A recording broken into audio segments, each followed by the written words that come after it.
Jangan lupa like, komen, dan subscribe channel YouTube TVRI Bengkulu, serta nyalakan lonceng notifikasinya.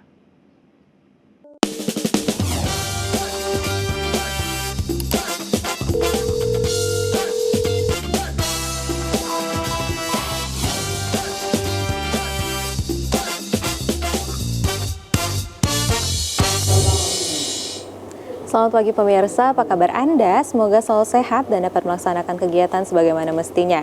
Senang sekali pemirsa kembali berjumpa dengan Anda bersama saya Syifa Nabila di Dokter Kito bersama Kito Sehat.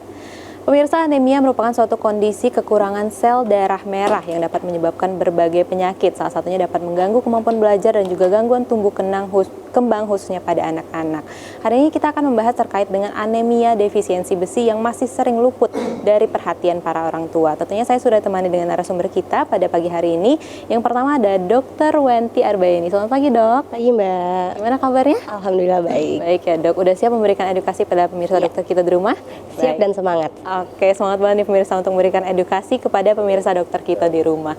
Yang kedua, saya sudah ditemani dengan narasumber kita yaitu Agung Saputra SKM. Selamat pagi, Bang. Pagi. Gimana kabarnya, Bang? Alhamdulillah, luar biasa. Luar biasa. Udah semangat juga ya untuk memberikan pemirsa dokter kita di rumah edukasi? Sangat semangat. Oke, langsung aja nih pemirsa. Udah semangat dua-duanya narasumber kita pada pagi hari ini. Kita langsung mulai diskusi kita pada pagi hari ini terkait dengan anemia defisiensi besi khususnya pada anak-anak.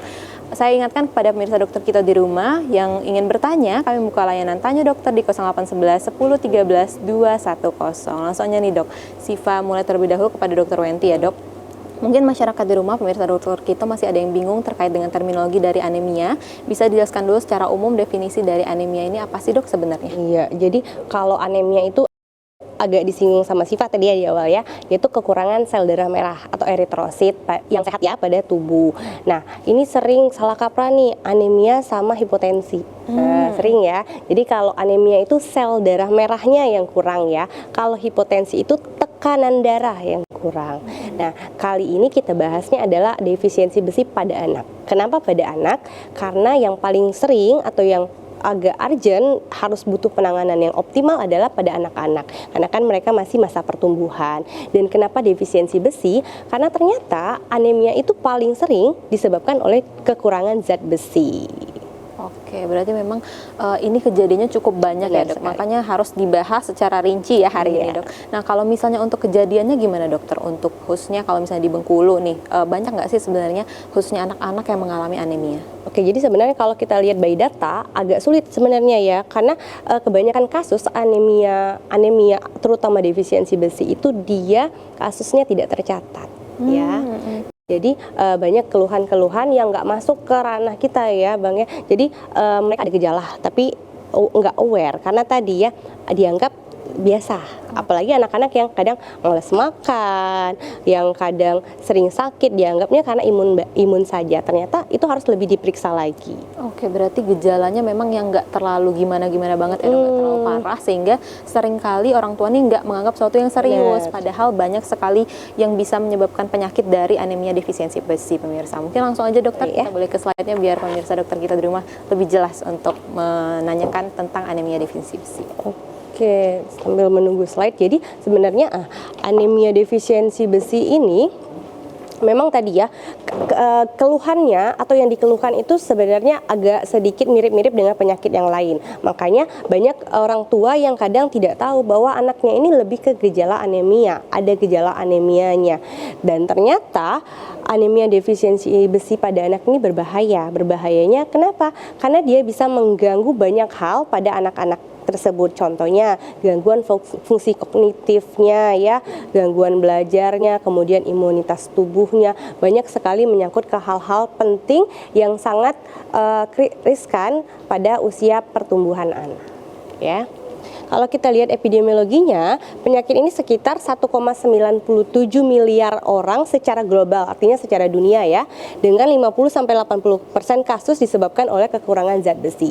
Jadi memang zat besi itu adalah salah satu yang paling paling sering menyebabkan anemia ya. Kemudian wilayah Asia Tenggara termasuk Indonesia merupakan wilayah yang memiliki banyak penderita anemia, di mana sekitar ada 200 juta wanita dan 96 juta anak-anak terkena anemia. Nah, kenapa yang perempuan kayaknya lebih banyak ya? Jadi kalau perempuan itu kan kita tahu ada namanya menstruasi ya, kemudian ada namanya hamil. Nah, dari sana saja, dari menstruasi dan hamil itu banyak mengeluarkan darah sehingga bisa menjadi faktor resiko terjadinya anemia ya. Kemudian di Indonesia ada sekitar 21,70% orang menderita anemia menurut Kemenkes RI tahun 2013. Kita masuk ke Indonesia nih ya. Ternyata di Indonesia paling tinggi posisinya pada ibu hamil. Hampir 50% ya, 48,9% ibu hamil di Indonesia mengalami anemia. Kenapa? Kita tahu ya, ketika ibu hamil itu banyak sekali hormon yang lagi berantakan ibaratnya ya, banyak hormon-hormon bergejolak. Kemudian biasanya pada ibu hamil makannya kurang karena tadi mual muntah mungkin ya, kemudian tidak nyaman rasanya, akhirnya intake atau pemasukan makanannya kurang. Yang ini menyebabkan anemia. Selain dari makanan, ternyata tubuh ibu hamil itu kan butuh asupan lebih ya, karena ada anaknya atau ada janinnya yang harus dicukupi. Nah, ini tidak tercukupi, akhirnya terjadi anemia karena dia porsinya harus lebih besar. Kemudian 38,5% pada anak di bawah 5 tahun. Nah, ini concern kita hari ini adalah membahas bagaimana anemia defisiensi besi atau anemia yang disebabkan oleh kekurangan besi pada anak usia di bawah 5 tahun ya. Nah, angka meningkat pada anak berusia 12 sampai 18 tahun karena ini masa usia produktif di mana masa pubertas ya, kemudian mungkin menarkep, menstruasi pertama dimulai pada usia 12 sampai 18 tahun ya. Nah, kelompok usia yang paling tinggi mengalami defisiensi besi adalah usia balita 0 sampai 5 tahun sehingga menjadi prioritas untuk pencegahan defisiensi besi ya. Oke, kita lihat ya, kalau secara definisi dari tadi dibahas anemia terus. Anemia adalah penyakit yang diakibatkan karena kekurangan jumlah sel darah merah atau eritrosit yang sehat di dalam tubuh yang menyebabkan kondisi kesehatan atau kurangnya asupan zat besi. Ingat ya, sel eritrosit atau sel darah merah, bukan tekanan darah ya. Kemudian penyebab anemia. Nah, ini kita kelompokkan nanti berdasarkan range usia karena kita tadi concernnya adalah fokusnya ke anak di bawah 5 tahun ya. Jadi yang bayi kurang dari 1 tahun. Nah, biasanya cadangannya kurang karena berat badan bayi lahir rendah ya. Tadi karena pas ibunya hamil, katakanlah pada trimester ketiga ibu hamil, dia itu mencukupkan zat besi untuk anaknya, bukan lagi untuk tubuhnya sendiri. Jadi kalau tubuhnya sudah oke, zat besinya, dia akan mencadangkan tabungan zat besi pada anak untuk 6 bulan ke depan. Makanya biasanya zat besi pada anak 6 bulan ke depan setelah 6 bulan dia lahir itu biasanya masih oke. Namun ketika dia masuk MPASI, kenapa ada namanya MPASI, makanan pendamping ASI? Karena ASI-nya tidak lagi mengcover zat-zat yang penting dalam tubuh, hanya berapa persennya saja. Katakanlah mungkin 60% atau 70%-nya. 30%-nya harus cari lagi di tempat lain. Di mana? Di makanan pendamping ASI atau MPASI ya.